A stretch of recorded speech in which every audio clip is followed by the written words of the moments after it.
À l'aube du nouveau millénaire, l'humanité se trouve confrontée à une problématique qui n'est pas des moindres. Permettre à tous les habitants de la Terre de se nourrir, se vêtir et se déplacer sans pour autant détruire le monde dans lequel nous vivons. Néanmoins, ce défi de taille est assez mal géré pour le moment. En effet, la pollution massive et la surconsommation de denrées premières mettent à mal notre écosystème, dans lequel 7 milliards d'individus cohabitent. À titre d'exemple, en 2016, l'humanité a consommé plus de 1,5 fois la production maximale que la Terre puisse produire pour la même durée. Cette surconsommation engendre des conséquences extrêmement négatives et un amenuisement des stocks terrestres. Pourtant, la Terre suffirait amplement à nourrir et couvrir les besoins de toute l'humanité. Mais d'où vient alors le problème? Il vient hélas de l'homme lui-même. Gaspillage abusif, surconsommation d'énergie, économie folle, basée uniquement sur le profit, sont autant de fléaux qui nous ont menés à cet immense gâchis. L'écologie est ainsi devenue le cheval de bataille de ce dernier siècle. Mais il faut savoir que l'islam n'a pas attendu les problématiques actuelles pour éduquer ses fidèles sur des valeurs écologiques et environnementales. En effet, la religion musulmane dispense l'importance de la préservation de notre terre depuis ses débuts. Voici donc 5 preuves que l'islam est certainement l'une des religions les plus respectueuses de l'environnement. Premièrement, la gestion de l'eau. L'eau, c'est la vie. Sans elle, rien ne peut exister. L'eau est en effet la denrée la plus importante pour préserver la vie d'un écosystème. Son manque et sa diminution provoquent parfois même des conflits entre des pays voisins se disputant des sources d'eau. En 2016, plus d'une dizaine de conflits dans le monde ont pour cause première le partage des réserves d'eau. Et en 2035, on estime que la moitié des réserves mondiales d'eau aura disparu. Cette situation est principalement due à un gaspillage excessif de l'eau et à une mauvaise gestion de son approvisionnement.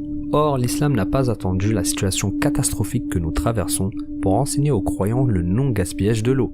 Dans un hadith, il est rapporté que le prophète sallallahu alayhi wa sallam a réprouvé le gaspillage d'eau durant les ablutions et ce même si la personne se trouve au bord d'un fleuve débordant. Les ablutions désignent en islam le lavage rituel à effectuer avant d'entrer en prière. Cette parole préconise que même si la personne est en possession d'une grande quantité d'eau, elle doit toujours en prendre soin et ne pas la considérer comme une denrée inépuisable. L'islam nous apprend également que l'eau est une richesse qui ne doit jamais être rationnée et qui doit être mise à la disposition de tous. À titre d'exemple, si une personne détient sur sa propriété un puits ou un cours d'eau, elle a droit de s'octroyer la quantité d'eau qui lui est nécessaire pour ses besoins personnels, mais elle doit impérativement laisser en libre accès le reste. Dans les faits, si cette règle était pratiquée, bien des conflits seraient évités. Deuxièmement, la gestion des détritus. Les océans sont devenus des poubelles à ciel ouvert, causant chaque année la mort de milliers d'animaux marins, ainsi que la destruction de récifs et coraux. Cette pollution, par les débris et déchets, est principalement due à une mauvaise organisation des sociétés humaines. Pourtant, des gestes simples et à la portée de tous permettraient de lutter efficacement contre ce fléau.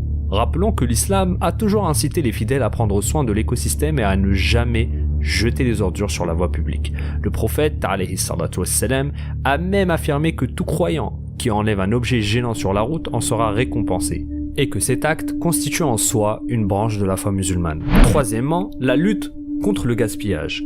Chaque Français jette chaque année 7 kilos d'aliments non consommés et encore emballés. Qu'ils soient alimentaires ou non, le gaspillage est un des fléaux de notre époque, quand jeter devient un acte quotidien dans chaque foyer. Pourtant, le Coran regorge de versets incitant les croyants à ne pas gaspiller et à ne pas dépenser avec excès. À titre d'exemple, il est dit dans le Coran « Ne commettez pas d'excès, Allah n'aime pas ceux qui commettent des excès. Et ne gaspille pas indûment, car les gaspilleurs sont les frères des diables, et le diable est très ingrat envers son Seigneur. » L'islam met donc clairement en garde contre toute forme de gaspillage qui apparaît comme une abomination à proscrire de nos habitudes. Quatrièmement, le respect de l'environnement. La préservation de l'environnement est également un principe fondamental en islam.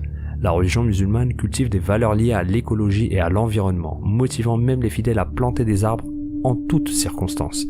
À titre d'exemple, le prophète sallallahu alayhi wa sallam a dit « Si la fin du monde venait à survenir alors que l'un d'entre vous tenait dans sa main une plante, alors, s'il peut la planter avant la fin du monde, qu'il le fasse. » Dans une autre parole prophétique, il est clairement dit que tout croyant plantant un arbre sera récompensé pour chaque personne ou chaque animal qui profiterait de cet arbre ou de ses fruits. De plus, nous savons de nos jours que les arbres sont très utiles afin de lutter contre la pollution. Planter des arbres permet donc de préserver notre planète et c'est ce que le musulman est encouragé à faire. Cinquièmement, le respect des animaux.